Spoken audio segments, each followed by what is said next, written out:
வரலாற்று சிறப்புமிக்க தீர்ப்பை நமது தமிழ்நாடு அரசு பெற்றுள்ளது. இந்த சட்டமன்ற பேரவையில் நாம் நிறைவேற்றி மாண்புமிகு ஆளுநர் ஒப்புதலுக்காக அனுப்பி வைத்த பல முக்கிய சட்ட முன்வடிவுகளுக்கு ஒப்புதல் தராமல் திருப்பி அனுப்பினார். அந்த நிலையில் அவற்றை நாம் மீண்டும் இங்கே நிறைவேற்றி அனுப்பி வைத்தோம். இரண்டாவது முறை சட்டமன்ற பேரவை நிறைவேற்றிய சட்ட முன்வடிவுகளுக்கு மாண்புமிகு ஆளுநர் அவர்கள் ஒப்புதல் அளித்தே ஆக வேண்டும் என்று அரசியல் சட்டம் வரையறுத்திருந்த போதிலும் இவற்றுக்கு ஒப்புதல் அளிக்காமல் ஆளுநர் அவர்கள் காலம் தாழ்த்தி வந்ததோடு அதற்கு தனக்கு அதிகாரம் இருப்பதாகவும் தெரிவித்து வந்தார். இதனை எதிர்த்து தமிழ்நாடு அரசு மாண்புமை உச்சநீதிமன்றத்தில் வழக்கு தொடுத்ததில் தமிழ்நாடு அரசின் வாதத்தில் இருந்த நியாயத்தை ஏற்று மாண்புமிகு ஆளுநர் அவர்கள் நிறுத்தி வைத்திருந்தது சட்டவிரோதமானது என்றும்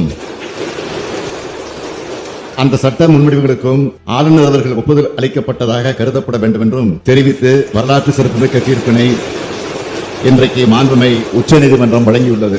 இந்த தீர்ப்பு தமிழ்நாட்டுக்கு மட்டுமின்றி இந்தியாவில் உள்ள அனைத்து மாநில அரசுகளுக்கும் கிடைத்த மாபெரும் வெற்றியாகும். திராவிட முன்னேற்ற கழகத்தின் உயிர் கொள்கையான மாநில சுயாட்சி, மத்திய கூட்டாட்சி தத்துவம் ஆகியவற்றை நிலைநாட்டிட தமிழ்நாடு போராடியது. தமிழ்நாடு போராடும், தமிழ்நாடு வெல்லும்.